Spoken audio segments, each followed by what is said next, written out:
demi Allah itu bukan buatan ulama, itu pengkhianatan Soekarno. Apa yang disampaikan oleh penceramah tadi itu bertentangan dengan realitas yang ada. Assalamualaikum warahmatullahi wabarakatuh. Salam jumpa, salam sejahtera untuk Anda semua, para pemirsa Arah 9 Channel. Pada kesempatan kali ini saya akan mengupas tentang beredarnya video yang mendiskreditkan Bapak Proklamator kita, Insinyur Haji Soekarno, dengan mengatakan sebagai pengkhianat, di mana ceramah itu bergulir sudah agak lama dan saya telah mencoba mencari video utuhnya tapi belum ketemu. Mungkin jika Anda mendapatkan, mohon nanti dikasih informasi di kolom komentar. Terkait dengan video itu, sekilas kita simak bersama. Pancasila dari siapa? Bukan kesepakatan ulama, itu buatan Soekarno yang kemudian dijual ke umat. Ini loh kesepakatan ulama. Demi Allah, itu bukan buatan ulama, itu pengkhianatan Soekarno. Saya tanggung jawab. Kalau khilafah dari siapa? Dari Allah.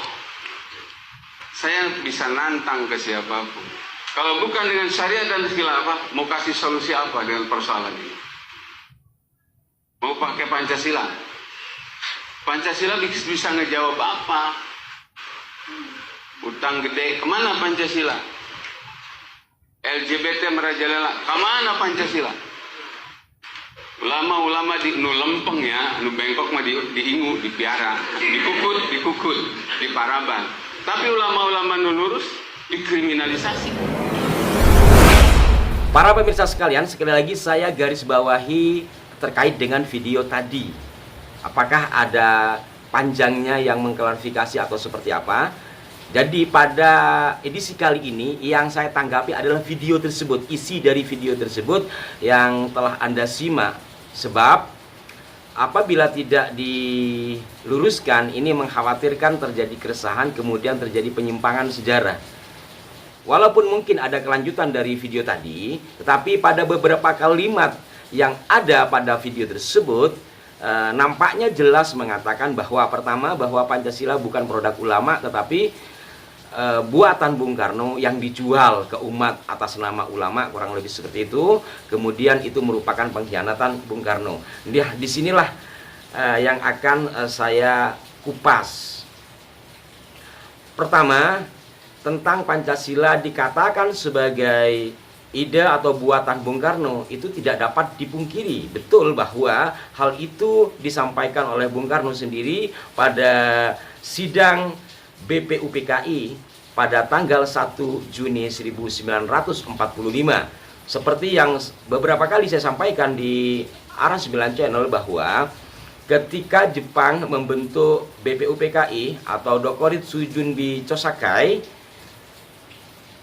yang diketuai oleh Dr. Rajiman Widioningrat, Dr. Rajiman menanyakan kepada anggota sidang, kita akan merdeka. Jadi namanya kan Badan Penyelidik, masih diselidiki dulu usaha-usaha persiapan kemerdekaan Indonesia.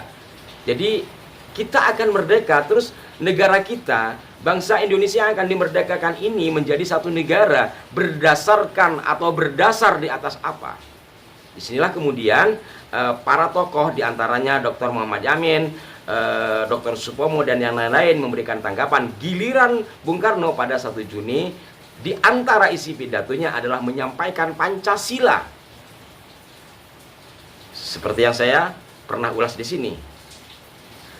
Nah, benar, dari sini benar memang Pancasila adalah ide dasar Bung Karno, tapi tidak berhenti sampai di sini.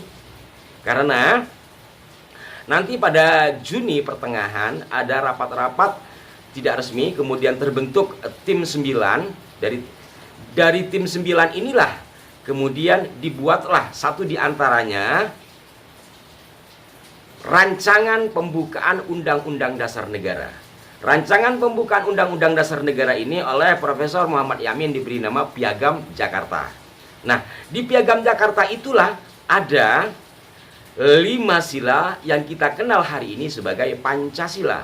Maka di sini dapat ditarik benang merahnya, Pancasila yang kita kenal hari ini ide dasarnya dari Bung Karno, tetapi memungkinkan bahwa menjadi susunan kalimat seperti itu adalah hasil musyawarah dari tim 9. Nah, apabila dikatakan bukan hasil musyawarah ulama, kita lihat siapa saja anggota tim 9 tersebut. Selain Bung Karno dan Bung Hatta, di situ juga ada Haji Agus Salim, kemudian ada Ki Haji Abdul Wahid Hashim, ada A.A. Maramis, ada Muhammad Yamin, ada Abdul Kahar Muzakir, kemudian ada Abikus Sunu. Setidaknya ada 3 nama ya yang kita kenal sebagai tokoh Islam. Haji Agus Salim sebagai tokoh syarikat Islam, saya pikir semua pemirsa memahami tentang siapa beliau. Walaupun mungkin beliau tidak mendeklar diri sebagai ulama, tapi kealiman beliau sebagai tokoh Islam kiranya tidak dapat diragukan. Kemudian ada Abdul Kahar Muzakir. Beliau dikatakan sebagai terah dari seorang kiai besar, Ki Hasan Besari. Kemudian beliau juga pernah nyantri dan beliau juga ada di lingkungan Muhammadiyah. Menurut hemat saya dari biografi beliau menunjukkan beliau adalah seorang alim atau seorang ulama. Kiai Wahid Hashim tentu semua orang tahu karena ditulis dengan KH Abdul Wahid Hashim dan beliau adalah putra dari Mbah Hashim Asy'ari, maka semua orang sangat mafhum. Sekali lagi, setidaknya dari 3 tokoh ini, apakah kita tidak akan mengatakan bahwa beliau ini ulama? Mungkin yang lain juga sama, tapi kita kurang familiar dengan peristilahan ulamanya. Maka apa yang disampaikan oleh penceramah tadi itu bertentangan dengan realitas yang ada. Apalagi dikatakan bahwa itu sebagai bagian dari pengkhianatan Bung Karno. Di mana Pak Ustadz pengkhianatnya Bung Karno? Dan apakah Pancasila yang kita kenal hari ini itu bertentangan dengan agama manapun, termasuk dalam Islam? Maka di Nahdlatul Ulama adalah satu di antara organisasi besar yang pertama sekali menerima asas tunggal Pancasila, karena memang Pancasila tidak bertentangan dengan agama Islam bagi kami, dan yakin juga bagi agama-agama yang lain. Kok tega-teganya jenengan bilang seperti itu terhadap proklamator kemerdekaan Republik Indonesia. Nah, terkait dengan istilah khilafah, mungkin saya akan bahas di lain kesempatan. Tetapi setidaknya yang umum kita ketahui bahwa khilafah atau kekhalifahan yang disebut sebagai sebuah sistem pemerintahan lalu dikatakan berdasarkan Al-Quran. Ayat yang mana yang menunjukkan hal itu secara rinci? Sekali lagi tentang istilah khalifah atau sistem khalifah, itu adalah klaim mereka. Dan apabila kita baca sejarah juga seperti kekhalifahan Ottoman, apakah kekhalifahan Ottoman yang sangat panjang itu berdasarkan dalil-dalil yang ada dalam Quran dalam penerapan sebuah sistem kenegaraan? Kita lihat. Mudah-mudahan ada manfaat yang dapat dipetik dari uraian singkat ini, dan marilah kita bersama menata bangsa ini dengan hati yang lapang, dengan jiwa nasionalis dan agamis, sehingga mencapai baldatun thayyibatun wa rabbun ghafur. Assalamualaikum warahmatullahi wabarakatuh. Saksikan terus Aras 9 Channel dengan sejumlah redaksionalnya. Sampai jumpa.